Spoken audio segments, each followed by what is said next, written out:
I want you first to realize how powerful thought is. A thought of fear has turned a person's hair gray in a night. A prisoner condemned to die was told that if he would consent to an experiment and live through it, he would be freed. He consented. They wanted to see how much blood a person could lose and still live. They arranged that blood would apparently drop from a cut made in his leg. The cut made was very slight, from which practically no blood escaped. The room was darkened, and the prisoner thought the dropping he heard was really coming from his leg. The next morning, he was dead through mental fear. The two above illustrations will give you a little idea of the power of thought. To thoroughly realize the power of thought is worth a great deal to you. Through concentrated thought power, you can make yourself whatever you please. By thought, you can greatly increase your efficiency and strength. You are surrounded by all kinds of thoughts, some good, others bad, and you are sure to absorb some of the latter if you do not build up a positive mental attitude. If you will study the needless moods of anxiety, worry, despondency, discouragement, and others that are the result of uncontrolled thoughts, you will realize how important the control of your thoughts are. Your thoughts make you what you are. When I walk along the street and study the different people's faces, I can tell how they spent their lives. It all shows in their faces, just like a mirror reflects their physical countenances. In looking in those faces, I cannot help thinking how most of the people you see have wasted their lives. The understanding of the power of thought will awaken possibilities within you that you never dreamed of. Never forget that your thoughts are making your environment, your friends, and as your thoughts change, these will also. Is this not a practical lesson to learn? Good thoughts are constructive, evil thoughts are destructive. The desire to do right carries with it a great power. I want you to thoroughly realize the importance of your thoughts and how to make them valuable, to understand that your thoughts come to you over invisible wires and influence you.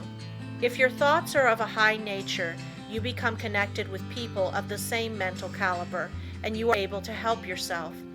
If your thoughts are tricky, you will bring tricky people to deal with you, who will try to cheat you.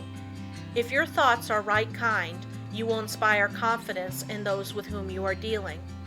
As you gain the goodwill of others, your confidence and strength will increase. You will soon learn the wonderful value of your thoughts and how serene you can become even when circumstances are the most trying. Such thoughts of right and goodwill bring you into harmony with people that amount to something in the world and that are able to give you help if you should need it, as nearly everyone does at times. You can now see why it is so important to concentrate your thoughts in the proper channels. It is very necessary that people should have confidence in you. When two people meet, they have not the time to look each other up. They accept each other according to instinct, which can usually be relied on. You meet a person and his attitude creates a suspicion in you. The chances are you cannot tell why, but something tells you, have no dealings with him, for if you do, you will be sorry. Thoughts produce actions. Therefore, be careful of your thoughts. Your life will be molded by the thoughts you have. A spiritual power is always available to your thought. And when you are worthy, you can attract all the good things without a great effort on your part. The sun's rays shine down on our gardens, but we can plant trees that will interfere with the sunlight.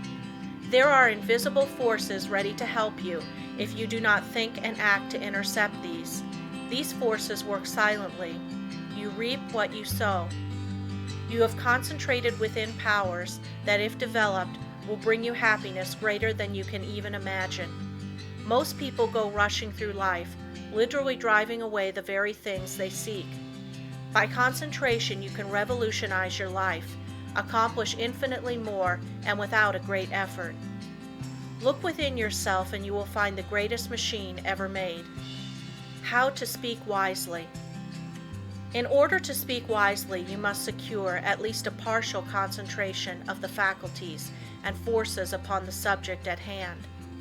Speech interferes with the focusing powers of the mind, as it withdraws the attention to the external, and therefore is hardly to be compared with the deep silence of the subconscious mind, where deep thoughts and the silent forces of high potency are evolved. It is necessary to be silent before you can speak wisely. The person that is really alert and well poised and able to speak wisely under trying circumstances is the person that has practiced in the silence. Most people do not know what the silence is and think it is easy to go into the silence, but this is not so. In the real silence, we become attached to that interior law and the forces become silent because they are in a state of high potency or beyond the vibratory sounds to which our external ears are attuned.